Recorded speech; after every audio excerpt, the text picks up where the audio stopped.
Hello everyone and welcome to the One Stop Co-op Shop. This is Colin and today we are going to play Kingdom Rush Rift in Time. Now Mike already did a playthrough of this game, but I was so excited about this game, I've actually painted everything for it. I'd like to show you guys a little bit more of an advanced scenario. This is actually the Portal Storm scenario. It's the one that is replayable because you have all the random stacks, you have random bosses you have to defeat. So we're going to be trying to take on 2 bosses. I do have everything for the game, so I've shuffled in all the bosses so we could see bosses from the base game or from any of the expansions. Since Mike already has a great video on this channel for setup and everything, I'm going to do setup really quickly, just show you how you set up specifically for this scenario, and we're just going to jump on in. Let's go do it. The Portal Storm scenario is for only 2 out of 4 players. They actually don't have a solo variant, so I'm going to be playing with 2 characters. That'll be a little bit different than Mike's playthrough as well. I'm also going to be playing on these 3-star difficulty, so that means there's going to be no adjustment to the amount of spells that we have or special abilities or crystals. It'll be whatever is on the actual Portal Storm scenario.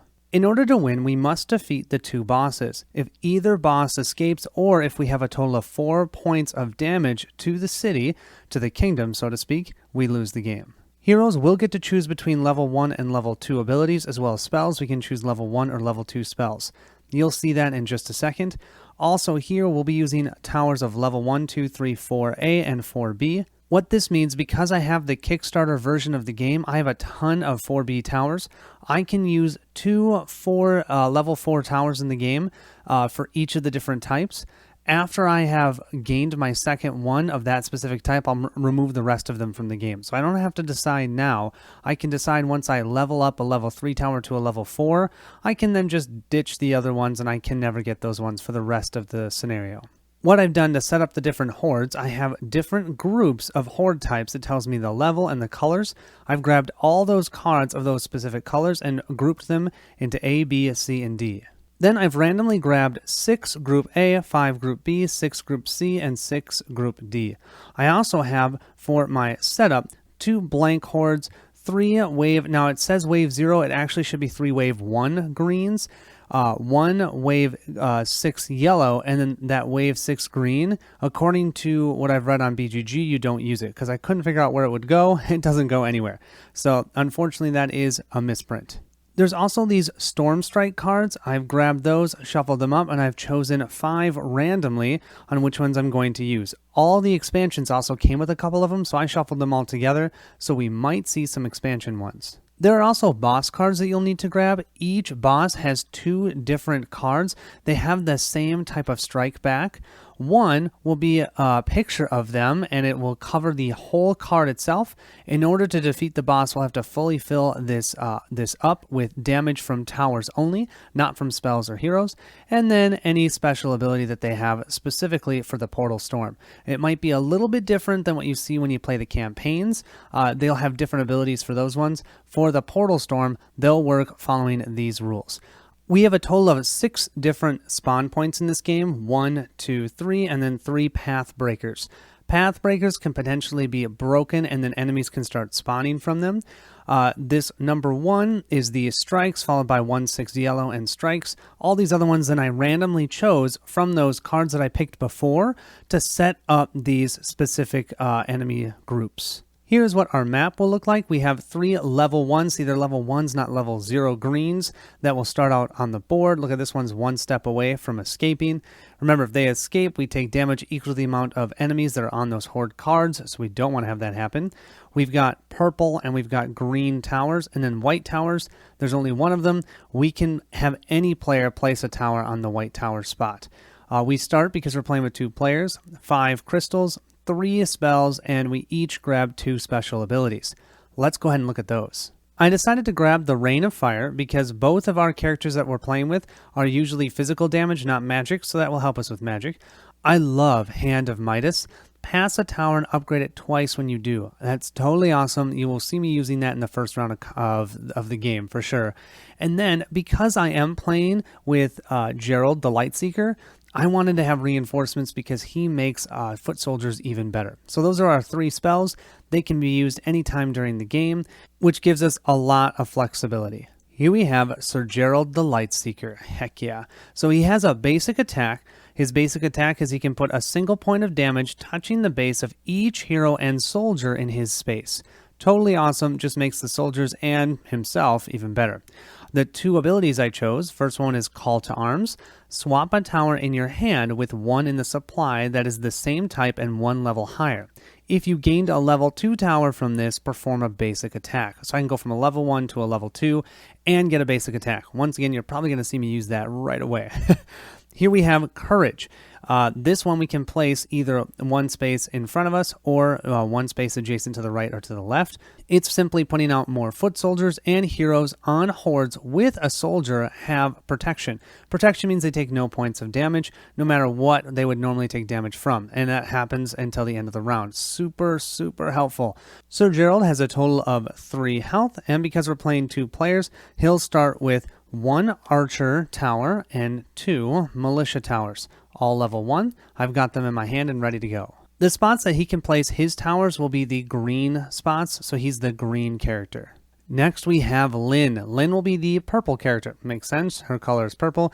Granted, when I painted her, I decided to paint her red for some random reason. I don't know why, but I really like her mini, so I'm not sad about it. Lynn's basic attack is 2 points of damage here. You can see it's a physical type, and then you can place 2 points of damage on a horde adjacent to Lynn, and they have full manipulation, so you can put them in any way that you want. You don't have to follow the way that it's depicted on the picture. Her 2 abilities that she chose was the Curse of Despair and the Curse of Weakening. Both of them deal true damage, so they can go through any type of damage that we need to be able to cover that up. They also can hit anywhere on the board, which is pretty cool. This one, we deal this type of damage. It's actually a damage type that she has that looks like this. And it states here, we'll ignore the extra movement icons on the horde with the damage tile on it. Really cool. Can slow them down. Here, the Curse of Weakening, you ignore all these special effects on the horde with this damage tile on it. So I can do that, and then that horde becomes way less effective. She has 3 health as well, moves a total of 3. Her starting towers are an archer, a mage, and a bombard. We'll grab each of our minis, and we will place them just off of the board right here, right by the exit. That's where we're going to start. And remember, we have a movement of 3, and you can move diagonal in this game. That's considered adjacent. So we could go 1, 2, 3 if we wanted to move all the way over there. I've already placed out our level 1 green enemies. They're all worth 1 crystal. You can see that on them. Let me flip them face up. As you can see from these tiles, they are quite basic, but they are the level 1 green ones, probably the easiest. Let's just look at one in detail quick. Here we can see the normal little orcs. Every one of these that escapes will deal 1 point of damage to the kingdom. So if I let this horde escape right now, we would totally lose because we can only take 4 damage. We also have a wolf here. He makes this whole horde run at a movement of 2. So if I don't cover him up during the enemy phase, he'll actually move 2 spaces. If I have him covered up, he won't have that, this horde, I should say, won't have that additional movement. Here we have our 6 phases of the game. We first start out with spawning new hordes. Now in the first round, you skip that one. Now we'll move to phase 2, which is play tower and hero cards. Why they say play hero cards is essentially it means you take your hero card here, and after you've activated your hero, you'll put that on your board to remind yourself that you've activated. You don't have to do that. You probably won't see me doing that. I don't do it, but it is helpful if you're playing with 4 players. Did I actually activate my hero? That helps you remember. So let's go ahead and do the play tower and hero cards. And what's great about this point of the game is you can do this in any order. We have 2 hordes here that are adjacent to each other, so I think I'm going to start off with Lynn. Lynn's going to go ahead and take 2 steps. She's going to move 1 to move here on top of a tower. Now, I do want to mention, you can walk on top of towers, but if I end my movement here, I can't place a tower there. So that's just something to note. You can block those spaces. Since I'm playing with 2 melee-specific characters, you probably won't see that much. It's the ranged characters that makes more sense, or it's more important. I'm going to have her move a second space onto this horde, and you can see her 4 spaces will actually defeat some of those horde enemies. Now, the damage type of when you step onto a horde is considered true damage, so you can go through pretty much anything with that except for deadly enemies, which I am sure we will see. I am now going to have her perform her basic attack. During this phase, you're able to move with your hero up to your movement speed, so mine was 3, I moved a total of 2, and then perform one of these 3 actions. You can also perform a recover action, which is where you'd heal yourself all the way up to full and ready all of your exhausted special abilities. The other thing is if you're off of the board, you can spend this whole activation simply to just stand back up so that next round you can jump back in onto the board itself. So what we're going to do is we're going to place one of these in her current space, and then we're going to place one of these on a horde adjacent to Lynn. I'll go ahead and place the 2 damage that she's doing here. Remember, we have full manipulation with these. And then the 2 damage I have here, let's go ahead and put them here. And I can always move those around if I need. I'll also have Gerald activate.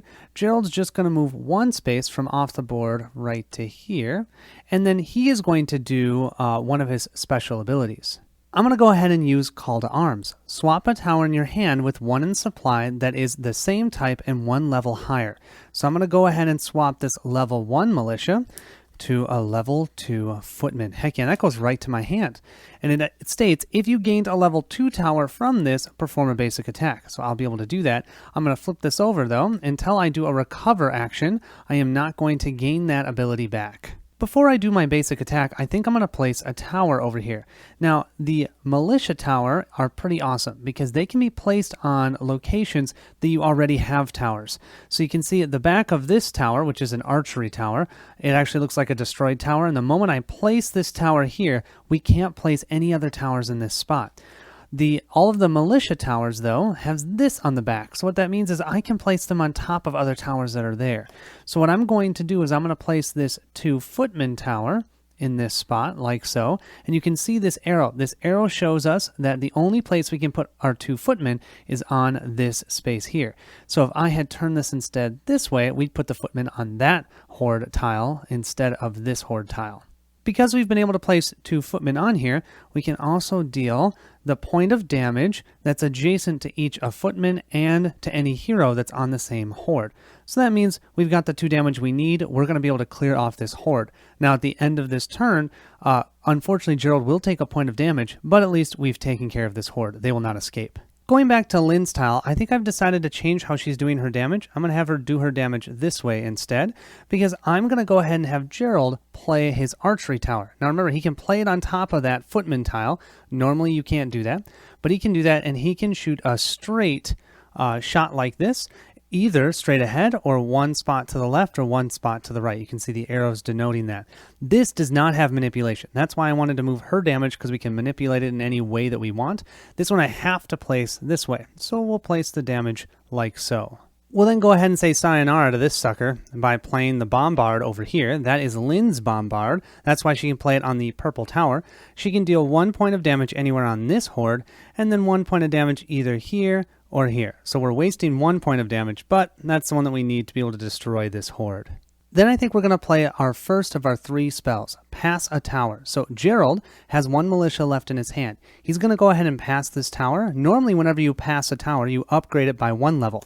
We're going to be able to upgrade it by 2. So we're going to give the knights now, you can see it's a level 3. We're going to give that over to Lynn, and next round she'll be able to use that. Whenever you pass a tower, you put it in this incoming towers section over here. That reminds her that she cannot play them this round, but next round we'll be able to pick up all of our incoming towers. Lynn had 2 towers she chose not to use, so that means she'll be able to upgrade both of them. We have a level 2 marksman and a level 2 adept. Those will go into the incoming tower section on Gerald's board. We've now completed phase 2. We'll move to phase 3 and destroy the horde trays that are completely filled with damage. Of the 3 tiles that are on the board, these 2 are destroyed. Each one will generate us 1 crystal. So we had 5 at the beginning, we're adding 2 to it, we now have 7 to use. Each hero that's standing on a destroyed tray, though, will take 1 point of damage. We each have 3 health, so now we're each going down to 2 health. Now I'm going to remove the trays, and I'm going to remove the footmen. After you've removed the trays, make sure to leave your heroes in the spaces that they were at, because now when we get our movement of 3, we can start from this spot. There is a potential that we'll get pushed out of this spot, and you'll see how that works, but we'll leave them here for now. Let's move to the next phase. Phase 4 is advancing any horde trays that are still out on the table. We have 1 tray right here. We didn't do any damage to it. It's going to move 2 spaces forward like so. Phase 5 now, we'll pick up our towers and we'll remove our hero cards if we use them to denote that we had activated our heroes, and then we'll spend our crystals. When you remove towers, you'll grab the towers that were on the colored towers that you own. So Gerald, since he's green, will grab that level 2 militia and the level 1 archery, and Lynn will grab the level 1 bombard she has. Now, if anyone has one on the white one, since no one owns that, you can choose who gets to pick those up. Also, because we leveled up some of our other towers, we get to pick those leveled up towers from that previous round, and now we have all of those in our hand. Moving into that spending crystals phase, we can spend 2 crystals per level 1 tower to purchase, or 3 crystals per level 2 tower. You can't buy the level 3s or level 4s. So since I have 7 crystals, I'm going to go ahead and use 2 of them to buy another militia. I'm going to put that into Lynn's hands, so you can decide who gets to gain those towers as well. I'm going to do another 2, and I'm going to buy a bombard, and I'm going to put that also into Lynn's hand. So now we each have 4 towers, and then I have 3 crystals left. So I think I'm going to go for a level 2. And I think the level 2 I'm going to go for because, yeah, I mean, this can cover a lot, and if we can level this up to a level 3, we start getting the manipulation. You can see they show you the level ups here, and here's the amazing level 4s. I'm going to go ahead and give this one to Lynn. So we've used all of our crystals. Now we'll start the next round by spawning new hordes. Whenever you spawn to the board, you always go in numerical order. We're starting with number 1. Number 1 are all of these storm strikes. They are events, and then there's that middle level 6 yellow that's in here that we'll have to deal with. We have sudden darkness. Towers placed on the white building site are returned to the supply at the end of the turn instead of being picked up. Ooh, so I don't want to use the white tower if I don't have to. Our tower over here in the spawn 2 point will be a green-yellow one. And okay, so we have some dead eyes. So dead eyes, they did a couple things wrong in the rule book. How they work, at least from how I understand, is after that horde moves, if you're on it or adjacent to that horde, you're going to take a point of damage. So if I have, let's say, Gerald on here and we haven't fully covered up that tile, we're going to take 1 point of damage when it tries to move. Heroes will prevent hordes from moving, same as footmen. After it tries to move, then the Deadeyes will activate, and if he's standing on there, he will take a point of damage. One of the rules states that it's only ones that are adjacent, not actually on the tile, and another one states that it's both on the tile and adjacent. I'm going to play that way. I am pretty sure that's right. If you don't agree with me, just let me know. Our third and final spawn is a level 3 green. We've got some magic resistant enemies. So these enemies, we can't use magic attacks against them, but we can use physical or true damage. And something that I do want to mention, you can see this little spot down here that's got green and purple. That tells you what side of the horde should be facing towards the exit. And it also lets you know the difficulty. So we know this is a green difficulty, and that must mean that it's level 4 or whatever. That's one round in the books. So far looking good. You can see here our next card over here will be a boss. So we'll have our boss the next round. Let's see how we're going to deal with these. We'll move to phase 2 to go ahead and play tower cards and activate our heroes. Let's go ahead and activate Gerald next. He's going to use his courage here. He's going to be able to place 2 soldiers within 1 space in front of him, or diagonally to the left or diagonally to the right. And it states heroes on hordes with soldiers have protection. He's going to be able to activate that first. That's something that a lot of people don't realize. You can actually activate your ability first, then move. It can be in any order that you want. This will mean we'll place these 2 guys here. I might have to move them, we'll see. And of course, Gerald then is going to jump on top of this big guy. And now all we need is 3 more points of damage to take that horde out. For Lynn over here, she's going to go ahead and move diagonally and jump onto this part to block this. And she's just going to use her basic attack. She's going to deal 2 points of damage here. Now, she could deal 2 points of damage to an adjacent horde, but there's no adjacent horde, so she's missing out on that. However, we are going to play our level 3 Knights tower right here. And by doing that, we're going to be able to place 3 knights on this horde. That means, because we have courage going, which states the heroes on hordes with soldiers have protection, she's also not going to take a point of damage. And that's going to defeat that horde. Remember that footmen are considered physical damage. That's why we could cover up those magic resistant spots, no problem. Moving back over to Gerald's horde that he's trying to take out, he's going to use this marksman. Now you can see it, we have full manipulation on these 3 points of damage. Looks like this. I think that's going to work just perfectly to take out this horde. Now with this, we're only destroying 2 hordes, we're not touching this one. but to me, it still seems to make the most sense. So I think with the rest of the towers that we have, we're going to upgrade them, and that is a lot of them. Gerald has these 3 towers. He's going to update his adept to a wizard, his footman to knights, and his archer to marksman, and hand them over to Lynn. Lynn's going to pass a level 3 wizard, level 2 footman, and 2 level 2 artilleries. Wow, that is amazing. And you guys, this is one of the best parts of the game, is the fact that you are convincing yourself not to use these towers so you can level them up so that when you do play them, they're even more effective. I love that. And you have to give it to somebody else. Great cooperation. We'll now destroy both of these hordes, and normally we would take a point of damage, but there are footmen on each of those, and we have courage for this round, so no one will take points of damage, and we'll generate 2 crystals, because those are each worth 1 crystal. After destroying the hordes, we need to move the 1 remaining horde that's on the board. And then unfortunately is this one. It's going to move 1 space, and guess who is adjacent to them? And we've got Deadeyes here. Gerald is adjacent, so Gerald is going to take another point of damage. He's down to 1 health left. If he takes another point of damage, he will then go exhausted. He comes off the board, and we have to wait around before we can put him back on there. Now we'll go ahead and pick up towers. So Gerald will get his marksman, and Lynn will get her knights. We have 2 crystals to spend, so I think I'm going to spend both of them on another bombard, and I'm going to go ahead and give that to Lynn this time. We'll move to the start of the next round. We'll start by spawning or drawing our first card here, and this is our strike, Spatial Distortion. Remove a Pathbreaker card from the path. Then spawn the second horde card from the associated horde stack and remove the rest of the stack from the game. Oh, interesting. So it might seem somewhat crazy, but I'm thinking of doing this one just because it'll be farther away from the boss, hopefully. So what we do with a path breaker, these are path breakers. They break or block the path, and we break them. We're going to grab this. We're going to grab the second card, remove the rest of these from the game. This is a level 7, you guys. We're going to pop this here, flip it up. Oh, it's flying creatures. So how flying works, you can see this spot is red. We cannot cover this red spot up. And we can still put soldiers and heroes onto this card, no problem. But when it's time for this to move, everything gets pushed off of it, and as long as there's still enemies on it, and then it's going to move. So it's never going to stop moving. Also, for an example, let's say this enemy that I had here was here, and this one needed to move. It can actually move on top of the other horde like this. So you can have up to 2 stacks. Then you have to defeat the top one first before you can get to the bottom one. And then next time, this one would actually move first. It would go here. And then this one would move, jump over it because it's not flying, and escape.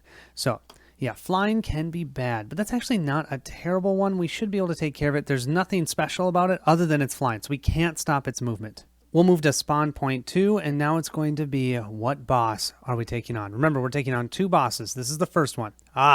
We have Lord Blackburn.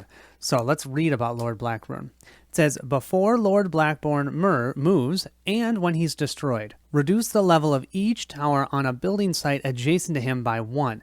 This removes any level 1 tower. Oh, that's terrible. Not to mention, with any of the bosses, we are not able to do any damage with spells that we have or with our heroes. All damage done to him must be done by towers. Now take a look at his card. We have to completely fill his card up with damage. Here, this is physically resistant area, so we need to use magic, and these 3 spots we have to use footmen, otherwise we cannot defeat him. Now, instead of him actually jumping onto the board and moving like a regular enemy type, we're going to put his miniature there. And the reason being is because us as heroes are not going to be able to move into his space. And if ever he pushes a hero, that hero is going to take a point of damage. And he pushes them by moving. Let's go ahead and have him face this way, shall we? Yeah, he's big, he's bad, and this is going to be fun. So I'll go ahead and grab that. I will set him off to the side like this. We can deal damage to him during the game. We don't have to deal all of it at one time. But remember, any adjacent tower to him when he moves, or even when he dies, is going to be downgraded by 1 level. We'll do our final spawning over here, and because we're going to spawn in a space that has a hero, our hero, Lynn, will just have to move to an adjacent empty space. If there aren't any adjacent empty spaces, you just return to your board, and then when it's your turn to activate, you start off from the exit. So you don't take damage for that. We'll place this here, and let's flip it. It's a level 0, should be pretty easy. Yeah, just lots of basics. It doesn't look too terrible. Well, this is somewhat of a nasty combination. We've got Deadeye archers here that we're going to have to deal with, but if Gerald comes over here and we do take that out, he's going to then step in his spot, take a point of damage for that. Yeah, so this is going to be interesting, and Gerald only has 1 health. We might end up using more towers this round, but if they're adjacent to him, they're going to go down by a level.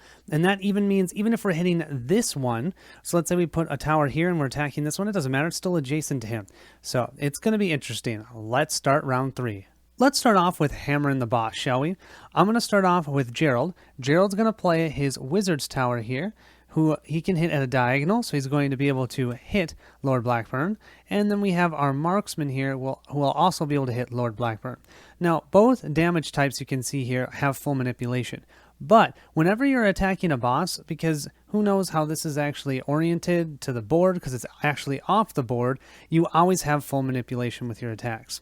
I'm also going to have Lynn do the same thing. She is going to use a marksman attack and a wizard attack as well. Now, I do have some footmen that I could use to attack with. However, just counting up the damage, I'm not going to be able to do enough to defeat him. And the thing about footmen is they take a point of damage, they're removed from the actual tile. So they are only helpful for finishing off tiles or preventing them to move. And you can never stop a boss from moving because you're only dealing damage with them on this card. He is going to move every round regardless of what I try and do. So I'm not going to use those footmen until we can actually use it to defeat him. Let's place the 2 magic damage attacks first, and remember they can go through these physical damage here, so that's what I'm going to do. They cannot block these ones though, so these have to have footmen. And then let's see, this one can go here, and this one can go here like so. There we go. So we've dealt that much damage to him. That's probably a little over half. These ones have to be footmen. The rest of them can be anything that we want. For Gerald's action this turn, he's going to do a recover action. And that means he's going to heal to full, and he's going to ready his special abilities. Now he can still move, which means he can still jump on to a horde, and he'll take damage at the end of the round, but at least this way, he won't die.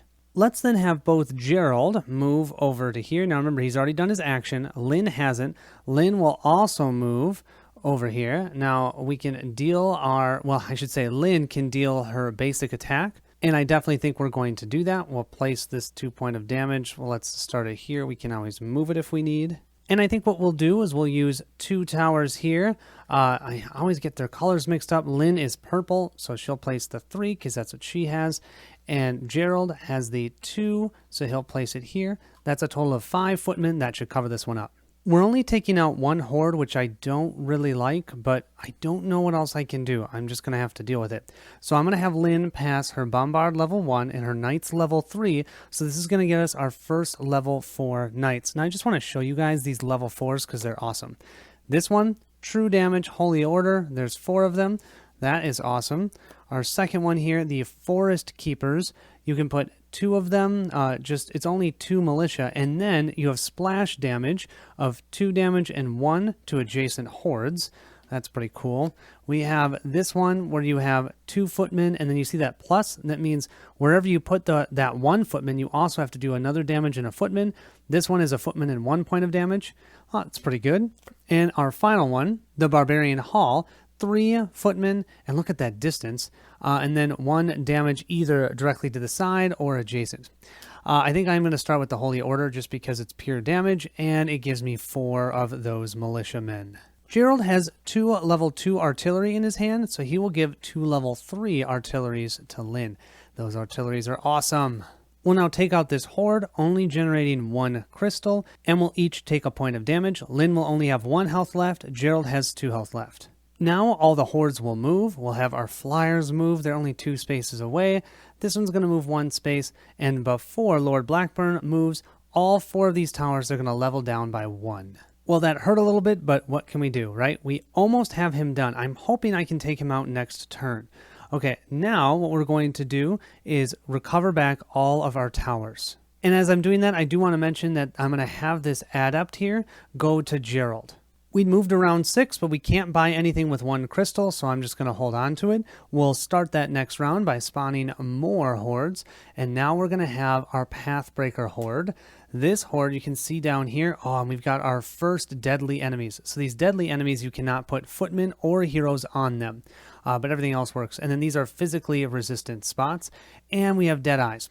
Now we look over here and to the left, that's the first place that they try and break a path, and we're going to place them there. That one actually is available. That's where the pond is. So we're going to place this enemy in that spot. We're not going to spawn anyone from that spot this round because we're considering this its spawn. Next round though, and going forward, we're going to have enemies streaming in from that. Very similar to the actual app game. This means now we're going to have dead eyes coming through here as well. Golly, this is awesome. I love this game so much. We'll also spawn a green level 7 here. What's on this one? Okay, just another flyer. Doesn't look terrible. Just we can't stop its movement. Finally, we'll spawn over here at level 3, or at spawn point 3. We're going to push our heroes adjacent. Place this here. Let's see what we have. Okay, this one has healers. So if we don't cover those healers, before this tile activates, those healers are going to heal all points of damage on this card. It won't heal if there's heroes on it or even soldiers, but if there's any damage from towers, it'll heal it all. And you can see we have our second boss coming out next round. Well, it's starting to look a little bit dicey. I'm hoping to take out the boss this round. Fingers crossed. I think I'll be able to do that. But I've got 1, 2, 3, 4, 5 other hordes and a boss coming out next round. And I have no idea what boss that is, too. Who knows what it does? Maybe it moves fast. I don't know. So it's going to be very interesting. But if we do take him out next round, we're halfway done with the game. We only have to take out the bosses to win. Let's start that next round. Well, trying to figure this out has been a real chore. But I think I've got it. I'm going to go ahead and have Gerald play the 4 Holy Order here. I'm going to do 3 out of the 4 of the footmen on our wonderful Lord Blackburn. Then I'm going to do one other one over here. I'm just going to place it here. So I get to do, because each one is an individual footman, and you can see I can do it diagonal to the right or to the left or right in front of them. So I'm doing 3 out of the 4 onto Lord Blackburn. Then I'm going to do just another straight 2 onto the Lord Blackburn. So that's a total of 5 footmen that I'm doing on Lord Blackburn. Then Lynn's going to adding 3 knights. So that's a total of 8 of them. And then we're going to have the howitzer here. This howitzer is going to go, and remember it can go on top of it because that's the advantage of all the militia towers. And we're going to do 3 damage to Lord Blackburn plus 2 on either side. So we'll do 2 on this guy and 2 on this guy. We'll place the 3 damage from the howitzer right here, and then we'll fill the rest in with footmen. And that, my friends, is a dead boss. Woohoo! All the footmen came and took him out. The little swords taking him down. Okay, that's 1 down, 1 to go. I'm going to have Gerald use his courage again, so he's going to be able to place 2 footmen within range 1, either diagonally or straight in front of him. We're going to place both of them here. So we only have to do 1 more point of damage after Gerald then jumps onto this one, which is perfect because now he will not take a point of damage when he defeats this because there are soldiers in his space. Let's go ahead then and place an artillery here, a level 2. So that's going to deal at least 2 points of damage to this one, and then 1, that's a physical attack, so we can go ahead and put it on this dead eye. I don't want these dead eyes, but that 2 points of damage will mean that this horde has been defeated, along with the boss being defeated. And then unfortunately, I really want to use Lynn, but she only has 1 health left. She's not going to be able to take anything out, so I'm just going to move her over here. I'm going to have her then recover. She'll go to full health. She hasn't used any of her special abilities. That's on me. I should have used them, but I didn't. That's going to end this round, or end this activation. I'm going to level up our towers. She'll level up her Archer 1 to an Archer 2 and give that to Gerald. So Gerald has a level 2 marksman. She's going to level up her Howitzer, which is a level 3. We're going to go with the Weird Wood. Look at this guy. So you can do it at a range of 2, only straight ahead. And when you hit one, you can splash damage to one adjacent, another box of 4. That's also going to go to Gerald. And then he'll have the level 3 Wizard. Gerald's going to level up the Adept to a Wizard and give that to Lynn, and the Archer will go to a Marksman. Now we can destroy some hordes. We're going to destroy just this one. That's going to give us our 2nd crystal, so we'll at least be able to buy 1 this round, and then our boss is going to be destroyed. But with our boss being destroyed, we're going to have to downgrade all of these towers. So a Howitzer and a Knights, and then I think we have a Footman here and our level 4. Well, as good as that felt to get rid of both of those, unfortunately, you're going to see what's happening next. All hordes are going to move. This one will move first. This one will move next. This one's going to move, and it's going to push Gerald. I'll put him here. And unfortunately, there's a Deadeye there, and we're no longer in a space with any of our soldiers. So we're going to go down to 1 health, which means we're going to have to recover again. Ugh. And of course, this one's going to move 1 space here. Now we can go ahead and pick up our towers. So I think both of these, they're going to both go to Lynn. Yeah, Lynn will grab those. And then we'll have these ones will go over to Gerald. This will also go to Lynn. We have 2 crystals. We're going to go ahead and buy the Mage Tower level 1. We'll give that to Lynn. And now we're going to move to the next round and start spawning. This means our second boss is going to show up. Not quite yet. Here's Sudden Starfall. Each hero with more than 1 heart suffers 1 damage. Well, that's just a terrible card, because that means Gerald is going to go exhausted. That means next round, all he's going to be able to do is get his health back up to full. He won't even be able to refresh his ability, and then the following round, he can actually go on to the board. Lynn will take 1 point. She still has 2 health. That was a terrible card. We'll spawn at the number 2 spot next. And we have, oh my gosh, look at all those dead eyes and then deadly ones. So the deadly ones, the gray ones, we can't put footmen or heroes on. And dead eyes, you know what they do. They shoot us. And yet with all of this, I still love this game. Our next one is here. We will have just some magically resistant ones. And now the boss. What boss are we going to deal with? What boss are we going to deal with? Oh, we've got the spider boss. Okay, so you can see here she's got 1 spot for physically resistant, actually 2, 1 magic resistant, and 1 magic resistant. Here's her mini. Now, technically she was supposed to be purple, but I thought red looked way cooler on her, so I made her red. Hope that's okay with you guys. Well, even if it isn't, that's what I did. All right, let's read her special ability card. Her ability states, after Spider Goddess moves, spawn a Spider Brood Horde into the space she last occupied. The Spider Brood Horde does not activate this turn. She has these Brood cards. I'm assuming that's what they're talking about. So there's not a ton on them, but these spiders run fast. Look at, they'll have a total movement of 2. So each time she moves, she's going to put one of those behind her. Gross. Well, all we need to do is defeat her and we win the game. We have 1, 2, 3, 4, 5, 6 hordes plus a boss. Yeah, this is going to be fun. Let's start that next round. Oh, and did I mention Gerald's not even on the board? Yeah, that's also going to be fun. Level 4 towers, you guys, are just crazy fun. Let's go ahead and use that Weirdwood level 4 tower. This is part of Gerald's. He's going to go ahead and place that here. He gets to do 4 points of damage to this one, and then he can to any adjacent one, this one, or this one, also deal 4 points of damage. That's what that arrow means. With 1 tower, that's pretty dang awesome. 8 points of damage. Then let's do a level 3 knight here, and let's take this one out. We'll put 3 footmen on here. 1 horde down. Let's see how many more we can do. Lynn's going to go ahead and activate. She's going to move 2 spaces, move somewhere on here. I think maybe right there. She's then going to go ahead and do her basic attack. That will deal these 2 points of damage. I wish that she could do some to an adjacent horde, but there aren't any adjacent hordes. She'll then drop her wizard's tower right here. She has full manipulation on this guy. We'll put him like this. And then our good old level 1 footman here from Gerald will take out the final spot on this one. 2 tiles done.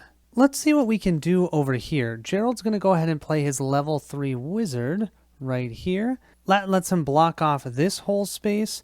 Then we'll go ahead and have, let's see. Lynn will play her marksman here. That means she has full manipulation. She can do this damage here. We'll have Gerald drop a couple more. He's going to do this one over here. This will block this spot. And then we have 3 more that we need to fill. We have 2 footmen that we can use here. And then we'll go ahead and put an artillery right here. It's not amazing, but that's the last point of damage that we need to finish that tile off. It also means we get to deal 2 points of damage to the spider boss. It's 2 physical damage, so we can't place it here. We might as well block 1 of the magic spaces. Without Gerald on the board, we definitely used more towers. We actually only have 2 towers for Lynn. She's going to pass both a level 3 howitzer over to Gerald and a level 2 adept to Gerald. We took out 3 hordes this time, so we'll gain 3 crystals and we'll remove them all from the board, but Lynn will take another point of damage, so she only has 1 health remaining. I'm also going to grab Gerald and I'm going to put him just off the board right here. He'll be able to come on next round, which is good because Lynn is going to die here. I should have realized that, you guys. Ugh, too many things going on. Because guess what? Now all of these are going to advance. This one's going to move 1 space and deal 1 point of damage to everyone. That includes Lynn. So Lynn is off the board. She'll be off the board for the next round. Then this one's going to move, this one's going to move, and of course our spider queen is going to move 1 space here. I'm going to turn her because I think that looks cool. And you know what she's going to do is she's going to spawn 1 of her hordes. So we're going to grab her horde and she's going to spawn it in that spot. It's going to look like this. And what's terrible is that next card then is going to spawn all the way up here. Now we can pick up our towers. I'm going to go ahead and give this one to Lynn. I don't even remember if she's the one who played that one there, but she doesn't have any. She's going to pick up all of these. And then we have Gerald. He's actually going to pick up a bunch too. So we do have a lot of towers out. That at least makes me feel a little bit better. And we're going to be able to buy 1 level 3 tower because we do have 3 crystals. We're going to buy a footman and give that to Lynn. Well, this is going to be bad, folks. Let's see how this goes. We'll start by spawning for the next round. We have Acid Rain. Each hero must choose one. Flip an ability card or an ability face down or suffer 1 damage. Gerald will just take a point of damage. He'll go down to 2. Lynn can't take a point of damage. So I think she's going to... Yeah, we're going to flip down the Curse of Despair. I don't know why I haven't used her abilities. I think that's my own poor planning. First time playing with both these heroes. Probably shouldn't have done that on a recorded playthrough. That's all right. We'll spawn over here next. This guy has a ghost. So what happens with this one, after we defeat it, it's going to spawn a ghost horde. That ghost horde, we will have to then defeat the next round. When we defeat the ghost horde, we'll actually gain 2 crystals. So this one's actually worth no crystals right now. We have to defeat it. We cannot place any tiles over that ghost symbol. Once we've defeated everything else on it, the ghost will appear there. We will then activate it like normal. And then after we defeat the ghost, we'll then gain 2 crystals. Yeah, those ones kind of stink. Okay, our next one, let's go ahead and grab it. And we just have some healers. That's a pretty simple one. And finally, we will spawn 1 over here. And holy moly. You see, it would have spawned here, but we have a horde there. Can't spawn here, so it moves already to here. Look at that. Deadly, physical resistant, magic resistant. Fun.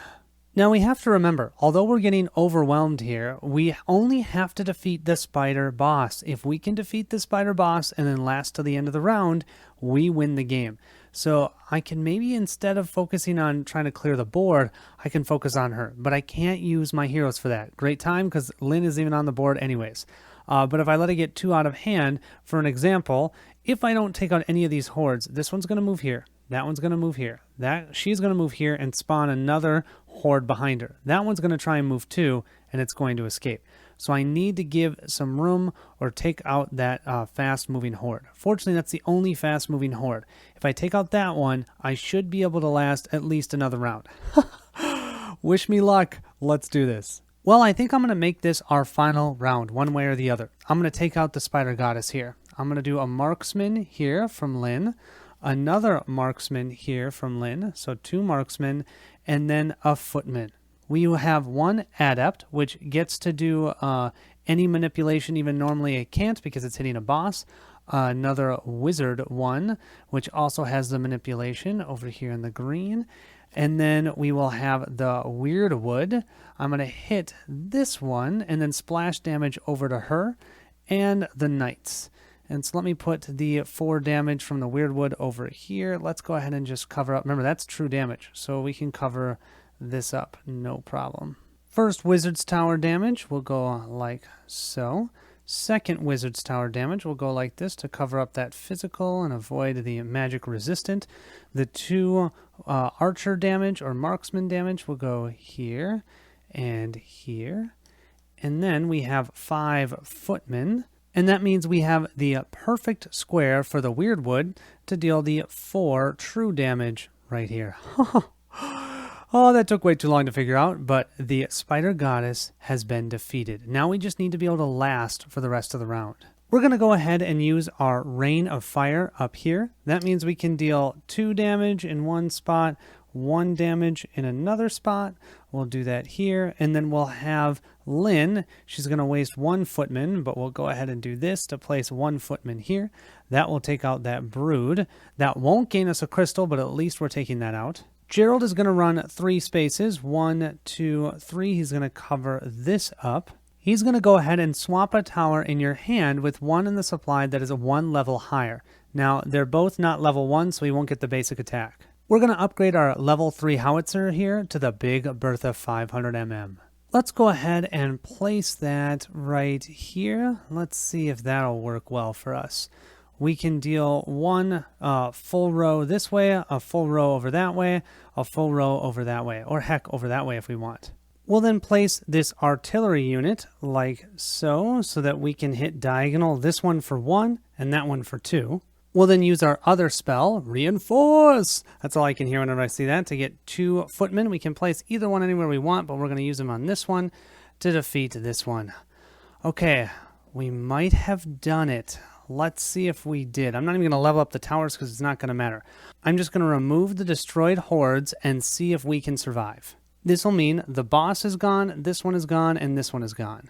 Now, all of them get to move forward 1 space. So we'll have this one move forward 1, this one move forward 1. Oh, you guys, I think we still lost because I'm going to get pushed here. This one has to be able to move. Oh, we needed to get rid of another one. Oh, we just lost because this one would escape. Oh, I had it wrong. I was so close. I think I needed to take out another one. I maybe could have puzzled it out, but I didn't. Well, I hope you guys enjoyed that. I had an absolute blast. I really think there could have been a way that we could have won that, but after you've done too much to the board, it's really hard to take it back and try and change plans, so I just had to go with it. I definitely recommend picking this up if you like these types of puzzles. It is totally my type of game, and it's my wife's type of game. I actually prefer it co-op because I like bouncing ideas off of other people. Playing solo, it's fun, but a lot of times I get frustrated that I can't figure out exactly where to put all the polyomino stuff. It's really fun to have someone else go, oh, hey, Colin, did you remember that there was this Deadeye here that would actually shoot Lynn and kill her? You know, come on, stuff like that. But regardless, I had so much fun. Thank you so much for watching. I will see you at the next stop.